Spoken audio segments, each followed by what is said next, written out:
I stood on the veranda of the seaside villa, the salty wind tangling strands of my hair, as the phone in my hand buzzed with my father's name. My chest was already tight before I answered, but I pressed the screen anyway. Dad, I said, my voice trembling, though I tried to sound composed. His breathing filled the other end of the line before his words did. Margaret, I thought you'd understand. Diana needs money. If we don't pay off the debt, what will happen to her? For a moment, I couldn't breathe. My pulse thudded in my ears as I stared out at the waves. My father's words were familiar, too familiar. The family card, as I'd come to call it, had been thrown at me since childhood, and every time it was my life that was reshaped, diminished, sacrificed for the sake of my younger sister. My lips curled into a bitter smile. So you went ahead and did whatever you wanted. Again. I am Margaret Moore. I am 32 years old, the eldest daughter of parents who built their entire universe around my younger sister Diana. She is 2 years my junior, and since we were little, she was always the sun around which we were all expected to orbit. My earliest memory of this imbalance goes back to my 5th birthday. I remember the pure happiness that filled me when I unwrapped the red bicycle I had been dreaming of. The smell of new paint, the shimmer of the chrome handlebars, it felt like freedom. But the joy lasted only days. Diana, with her big pleading eyes, said she wanted to ride it too. Soon it became hers. My parents told me gently, almost sweetly, "You're the big sister. You should let her have it." I can still hear the sting of that sentence. Even as a child, I learned that my wants, my joys were negotiable, surrendered, if Diana so much as reached out her hand. It didn't stop there. A pencil case I received as a gift for entering elementary school, Diana took it. Swimming lessons I begged for, denied, because all the money was going to her piano classes. Every after-school activity, every ounce of their support was funneled into her. Piano, ballet, painting, her whims were funded without hesitation. Meanwhile, I was told to settle for school clubs, and more often to help Diana with her homework, instead of playing with friends. When I complained, my mother only shook her head. Diana is sensitive. Diana is delicate. She needs more attention. It was as if my existence was a buffer, an extension of Diana's life, rather than a life of my own. I still remember the emptiness of school events. When I won first place in a relay, I looked around searching for my parents in the crowd, but they weren't there. They were tending to Diana, who had tripped and was crying. On open school days, I gave speeches as class president, only to walk off the stage into silence, knowing my parents had chosen Diana's event instead. By 6th grade, I stopped telling them about my achievements at all. What was the point? My victories were invisible to them, dissolved into the shadow cast by Diana's existence. The memory that haunts me most is from high school. I worked tirelessly for years, pouring myself into studies and late-night revision, finally receiving my acceptance letter from my first-choice university. My heart swelled with pride, ready to share it with them. But their reaction was lukewarm, almost dismissive. "Oh, that's nice," my mother murmured while preparing dinner, her mind already shifting to Diana's mock exam results.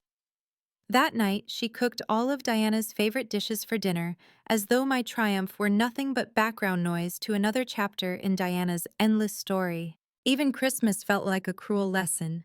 Diana received jewelry, designer clothes, and expensive gadgets. I unwrapped sweaters, notebooks, and practical items that screamed utility, not love. The justification was always the same. Diana was fragile and I was the strong one. I needed less. My needs were invisible because I was capable. By the time I entered university, I had given up on seeking my parents' approval. I learned to stop bleeding for scraps of attention, and it was in that solitude that I met Ken. I had joined the windsurfing club, desperate for something that belonged to me alone. I was a complete beginner, constantly thrown into the sea, swallowing salt water, until my eyes stung unbearably. I remember one day so vividly I was shivering, exhausted, ready to give up. Then Ken Older, experienced the captain of the club, extended his hand and smiled. "Everyone starts like this." I fell all day long when I was a freshman too. His words, simple and kind, broke through years of silence. For the first time, I felt seen not as a shadow of Diana, but as myself. There was another day near the end of training camp. The sun was setting, the waves relentless, and I still hadn't managed to stand on my board. Failure weighed heavy in my chest. Then I heard his voice across the water. Margaret, the wind is shifting. I adjusted, almost without thinking, and suddenly I was standing riding the waves for the very first time. The cheers of my teammates faded against the sight of Ken's smile beaming at me from shore. That moment cracked something open in me. No one had ever encouraged me like that before. Ken told me later, Margaret, you've got talent. Your intuition for the waves is amazing. It wasn't just his guidance, though, it was the way he believed in me. The way he looked at me as if I was worthy. A few months later, we started dating, and when I graduated, we built a life together. We decided to take our passion for marine sports and turn it into a business. Everyone told us we would fail. My parents were the loudest critics, insisting I should abandon my dream, insisting I had responsibilities to Diana, always to Diana. But Ken and I refused to bow. I worked 3 part-time jobs, saving every penny. He borrowed money from his family. Our first office was a tiny apartment near the station filled with secondhand furniture. We laughed at our poverty because it was ours. It was the beginning of a story we were writing together. There were countless rejections, business partners who told us we were too young, too inexperienced, but we persisted. We traveled, we networked, we found allies in unexpected places. The turning point came with an Australian manufacturer, as new to the industry as we were. We signed an exclusive contract, and that night celebrated with cheap wine and canned food. We dreamed out loud about the future, and for once, I felt like life wasn't just something I endured, it was something I was building. But my parents never changed. They still called me irresponsible, still compared every ounce of my work to Diana's failures as though my existence was an unfair contrast. Diana had dropped out of university, drifted from one job to another, racking up debts like it was a sport. And my parents always cleaned up after her, always calling her a poor child.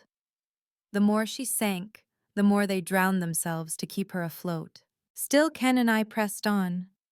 5 years ago, we reached a milestone. We bought a vacation home by the sea. It wasn't just a house. It was a monument to our struggle, our love, the proof that we had survived the storms together. The moment we saw it perched on a hill overlooking the ocean, we knew it was ours. My parents opposed it, of course, calling it frivolous. But Ken and I didn't care. On our first night there, we sat on the deck beneath a blanket of stars listening to the waves. Ken squeezed my hand and whispered, "Let's grow old together here." I still carry those words in my heart. But the illusion of safety shattered with a single phone call. It was the morning after I returned from a business trip. My father's voice was steady, too steady. "Margaret, we need to talk. It's about the vacation home." My heart skipped, unease creeping in. "What about it?" I asked. He hesitated only briefly before speaking the words that broke me. "I've already sold it. The ownership transfer takes place next month." For a heartbeat, I couldn't comprehend the meaning. Sold. Transfer. Our home. Our dream. "What are you talking about?" My voice trembled. He exhaled. "Diana is in trouble.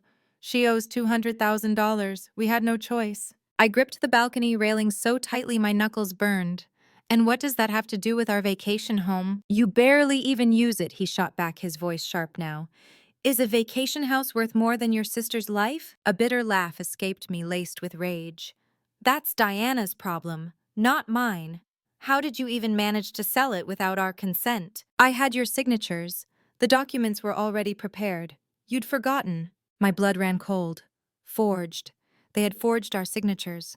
My parents, my own flesh and blood, had committed fraud against me. "No," I said, my voice icy. "This is a crime. I'm calling the police." He gasped. "The police? Don't be ridiculous. How can you bring family matters outside?" I closed my eyes, the wind whipping at my face. "This isn't a family matter anymore. It's fraud. And I won't let you get away with it." The waves crashed below, the salty air, heavy with betrayal. For the first time in my life, I felt something inside me break, not the fragile kind of break I'd felt as a child, but a decisive one. Enough was enough. The railing beneath my fingers felt cold, solid, and unyielding, but inside me everything was trembling. For a moment, I couldn't even hear the ocean anymore. Only the rush of blood in my ears, the betrayal clawing at me like something alive.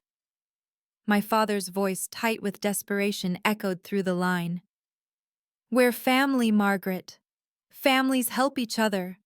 Don't you understand that?" I laughed bitterly, the sound torn out of me against my will. Family. The word tasted like rust. If this is what family means, stealing what I built with my own hands, forging my signature, betraying me, then what use is it? There was silence on the other end. Then a weak attempt. Diana didn't mean for this to happen. She was tricked. Stop! I cut him off. This isn't about Diana anymore. This is about you. You chose her as you've always done over me, but this time you crossed a line you can't step back from. My voice wavered as I spoke, but underneath the cracks, something hardened. For the first time in my life, I wasn't just the daughter swallowing pain in silence. I was someone saying no. I hung up. My hands shook so violently I nearly dropped the phone, but I slipped it into my pocket, turning back to stare at the villa behind me. The warm glow of the windows, the scent of salt and pine, the hum of memories Ken and I had woven into every corner of this place. It all seemed fragile now, threatened by the people who should have cherished me most. An hour later, my phone rang again. This time, it was Ken. His voice steadied me the moment I heard it. "Margaret, are you okay?" I swallowed hard. I just finished talking to my father. "I got a call from the potential buyer," he said, his tone calm but firm. "Turns out it's one of my old friends from university. When I explained the situation, he pulled out immediately. The sale's been canceled." The relief hit me like air filling my lungs after nearly drowning. Tears sprang to my eyes. "Ken, thank you. There's more. The police already have the forged documents your parents used. It's serious, Margaret." His voice softened at the end as though he didn't want to hurt me more with the truth. I closed my eyes. The ache in my chest deepened, but so did my resolve. How far would my parents fall for Diana? How many more times would they choose her destruction over my life? That evening, Ken came straight from work to the villa. The moment I saw him, my composure cracked. He wrapped his arms around me as I finally broke down. The tears spilled hot and unstoppable, soaking into his shirt. Why I sobbed into his chest. Why would they do this? Do they think they can do anything as long as it's for Diana? He stroked my hair gently, whispering into the storm inside me. "You've done nothing wrong. You stood your ground. I'm proud of you." His words seeped into me like warmth into frozen skin. For years I had begged for recognition, for anyone to tell me I wasn't wrong for wanting something of my own. And now here he was, telling me exactly what I had needed my whole life. The next day, the police officially launched their investigation. My parents were summoned for questioning, accused of attempted fraud. My mother called me repeatedly, but I couldn't bring myself to answer. Each ring of the phone felt like a ghost pounding at the door, demanding entry into a home they had already burned to the ground. A week later, Ken and I sat on the deck of the villa at sunset, watching the sky bleed orange and gold into the horizon. The crash of the waves was steadier than my own breathing. "Do you remember the day we found this place?" Ken asked quietly. I nodded. That day was etched into me. The house had been old, almost falling apart, but we had seen possibility. Together we repainted railings, replaced floorboards, scrubbed the kitchen until it gleamed. Even our arguments during renovations had become fond memories. Every nail, every brushstroke was ours. Ken squeezed my hand. "We're in this together. Whatever challenges come, we face them as a team." His certainty anchored me. My relationship with my parents might never recover, but perhaps that was the price of survival. This house wasn't just a building, it was our proof of love, of resilience, of freedom from the cycle my parents had tried to trap me in since birth. But the investigation brought with it darker truths. The police discovered that my parents had planned the sale, meticulously forging my signature first, then skillfully imitating Ken's. They had lied to the real estate agent, telling him we were relocating overseas and couldn't manage the property. My mother, to my horror, had even spread rumors in the neighborhood that Ken and I were drowning in debt, forcing her and my father to clean up after us. She had tarnished my name, my reputation, just to protect Diana. When the truth surfaced, My mother broke down in interrogation, confessing how Diana had been tricked into a fraudulent investment scheme. It was only supposed to be 10,000, she sobbed.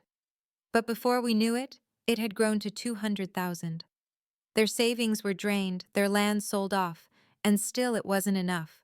So they had set their sights on the villa. What struck me most wasn't just their betrayal, it was my mother's defense of Diana, even then. She's not as smart as Margaret. She's fragile. She was tricked. Even the officer interviewing her reportedly fell silent at her words. I wanted to scream, fragile. No, Diana wasn't fragile. She was spoiled, coddled, insulated from consequences. My parents had fed her fragility like an addiction, and now it had grown into a monster devouring us all. Then one evening, Diana called me. Her voice was sharp, accusing. How could you do this, sis? Turning our parents over to the police, do you know how cruel that is? I felt the fury rise again. Cruel Diana. Do you understand what they did? They tried to sell the home Ken and I built together. They committed fraud to cover your debt. But we're family. We're supposed to help each other. I'm struggling here. You should support me. Her words were a dagger twisted into the same wound I'd carried all my life. No, Diana, I said, my voice low, trembling but firm. It's time you took responsibility. I'm done cleaning up after you. I hung up. My body felt hollow, exhausted. The truth pressed down on me like a storm. Since childhood, Diana had been shielded from reality, her every mistake softened by my parents' frantic devotion. She racked up debt after debt, student loans, tuition money squandered, reckless investments, each time excused, forgiven, paid for. And every time I was told to understand, to sacrifice, to stand aside. But now the debt had grown monstrous. $400,000.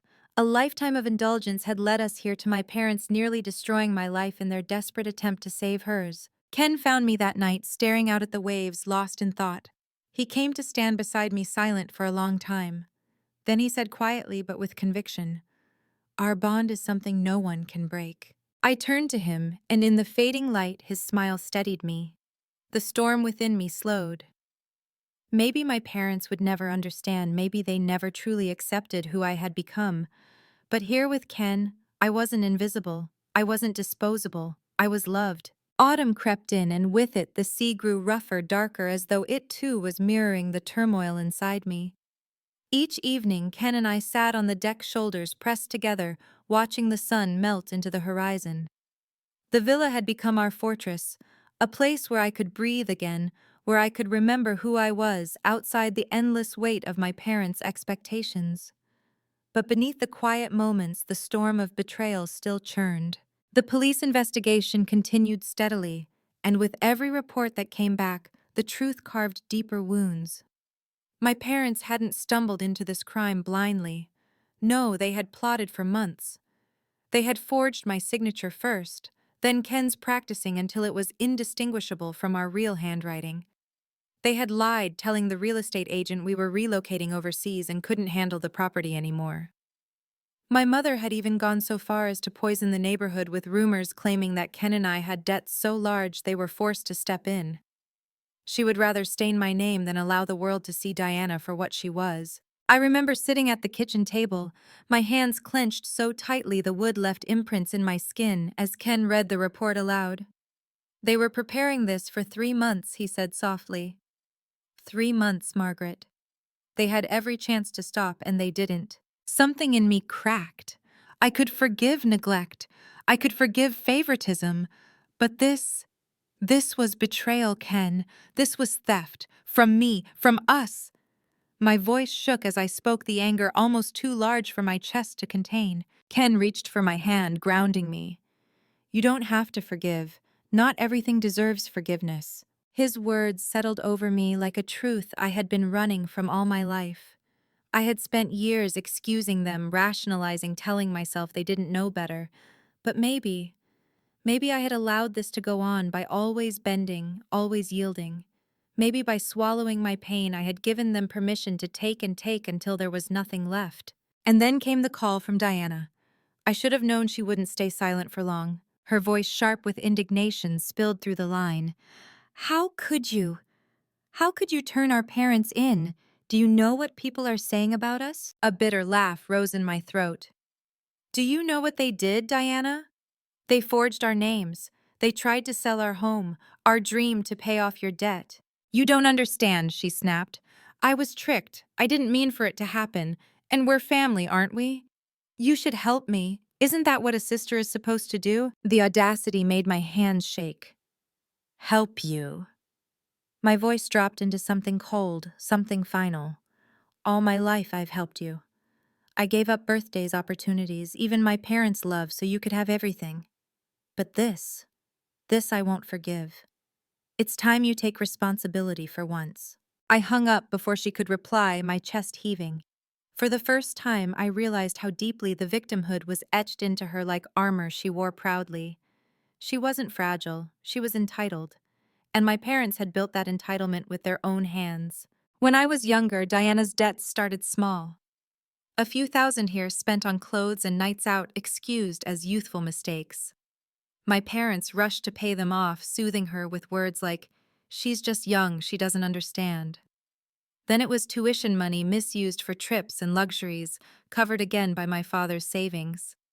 Later, it was investment schemes doomed from the start. But each time my parents swooped in, convincing themselves they were protecting her.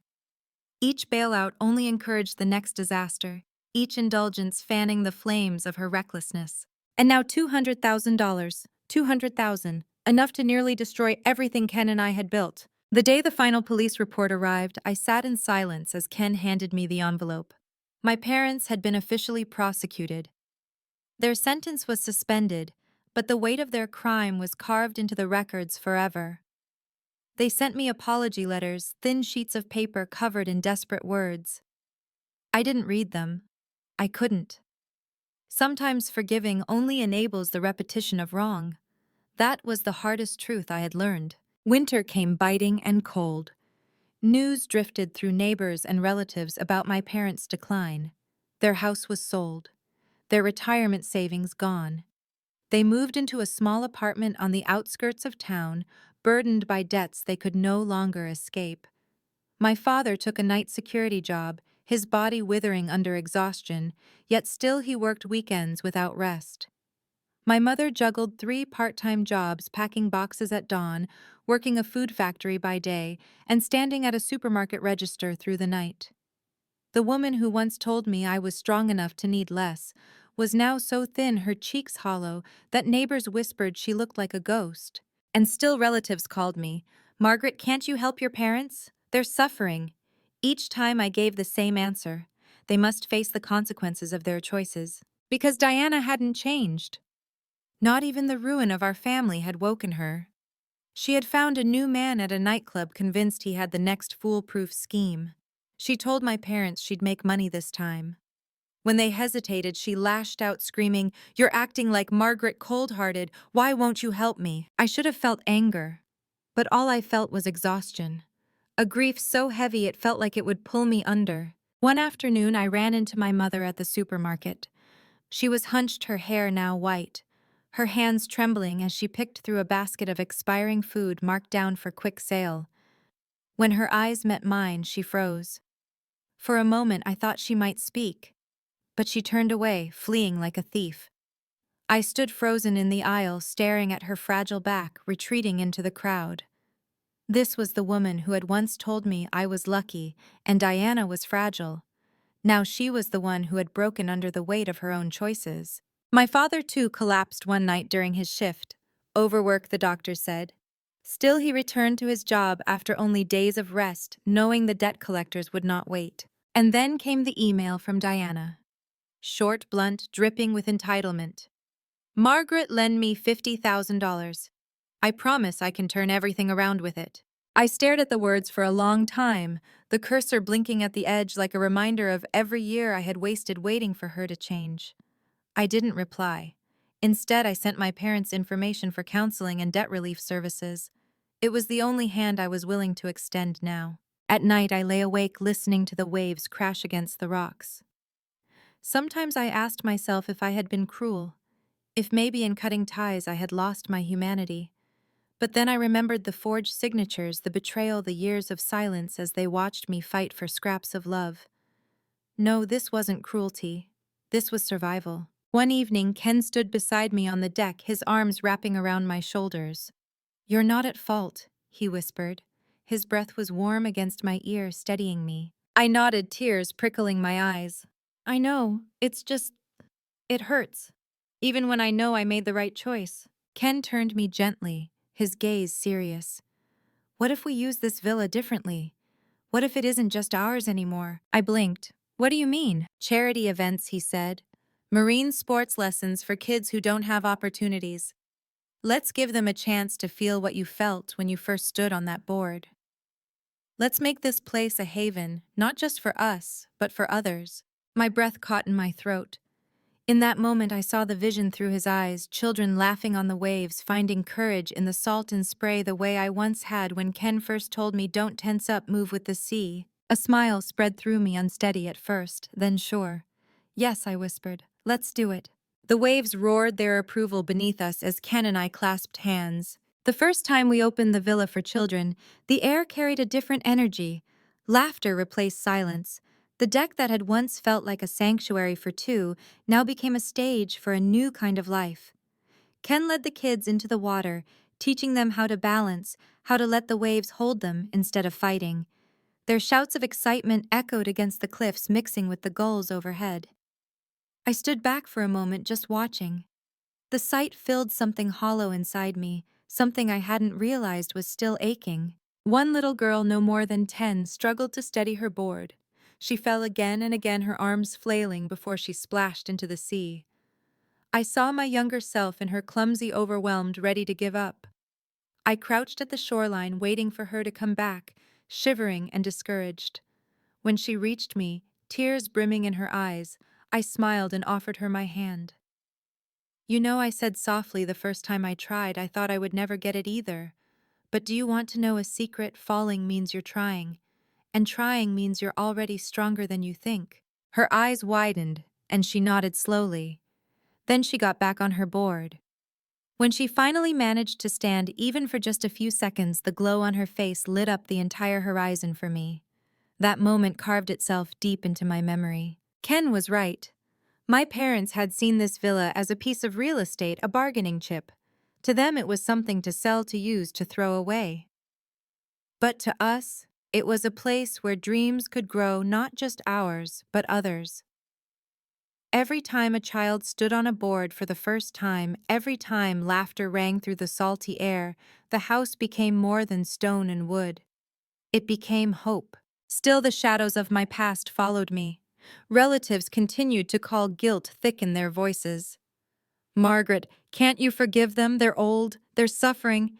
Isn't it time to let go?" I would sit in silence, phone pressed to my ear, heart tightening with each plea. Forgive, let go. They said it as though it were a kindness, a virtue. But I knew the truth. Forgiving them wouldn't free me, it would only invite the cycle to begin again. My parents hadn't protected me. They hadn't even respected me. They had chosen Diana's fragility over my existence again and again, until I was nothing but a resource to be mined. That wasn't family. That was exploitation dressed up as love. Sometimes, though, I caught glimpses of their suffering.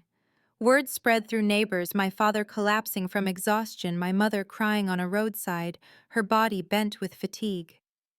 Once I saw her from a distance, her basket filled with discounted bread and vegetables. She didn't see me. Or maybe she did, and turned away before I could approach. That night, I cried quietly on the veranda, the guilt tangling with my anger until I could barely tell them apart. Ken found me there, tears streaking my cheeks. He didn't say anything at first, just sat beside me, his hand finding mine in the dark. Finally, I whispered, "Am I cruel, Ken? Have I become what they always accused me of being? Cold, ungrateful?" He turned to me, his eyes steady. "No, you're strong. And strength isn't cruelty. You're not punishing them, Margaret. You're refusing to let them punish you anymore." His words wrapped around me, and for the first time in weeks, I allowed myself to breathe. Winter storms battered the coast, and still we opened the villa to children on calmer days. Their laughter warmed the halls, their presence filled spaces that had once felt heavy with memory. Slowly, I realized the villa was no longer only a reminder of betrayal, it was transforming, becoming something greater than pain. But Diana wasn't done with me. She never was. Late one night, another email arrived. "This is all your fault, sis. If you hadn't turned our parents in, we'd still have the house and things wouldn't be this bad. You ruined everything." I stared at the words, my hands trembling. For a moment, the old urge rose in me, the urge to explain, to defend, to justify myself. But I stopped. I closed the email without replying. Because it didn't matter anymore. Diana would never see me as anything but an obstacle. To her, I would always be the sister who had in her eyes abandoned her. And maybe in a way I had. But what she would never understand was that abandoning her was the only way to save myself. Spring came, the sea softened, and with it, so did I. One afternoon, Ken and I sat on the deck with mugs of coffee watching the sun glitter on the waves. "Do you ever regret it?" I asked, suddenly the question that had haunted me gnawing its way out. He turned brow furrowed. "Regret what?" "Cutting them off, calling the police, choosing this path." Ken was quiet for a long time, then he shook his head. "No. Because if we hadn't, they would have destroyed us. And everything we've built, the business, this villa, our dreams, it would all be gone. You didn't just protect yourself, Margaret. You protected us. You protected the life we've made together." His words sank deep into me, and for the first time I believed them. That night, as the stars spread across the sky, I stood barefoot on the deck, the cool wood under my feet, the ocean whispering below. I thought of the little girl who had stood on her board for the first time. I thought of every child who laughed in the sun, unburdened by debts, by favoritism, by betrayal. And I thought of myself, not the girl who had given up birthday gifts and recognition, but the woman who had chosen finally to live on her own terms. I knew then that the villa was no longer just mine and Ken's. It was a place of renewal, a place where brokenness could become strength. I closed my eyes, breathing deeply of the sea air, and whispered to the waves, "I'm free." The water carried my words away, but in my heart they echoed strong and steady. I was free, and I was never going back. Thank you for walking through this journey with me. If this story touched you, if it made you think of your own choices, your own strength, please take a moment to like, share, and subscribe. And tell me in the comments what family forgiveness and freedom mean to you. Your stories matter too.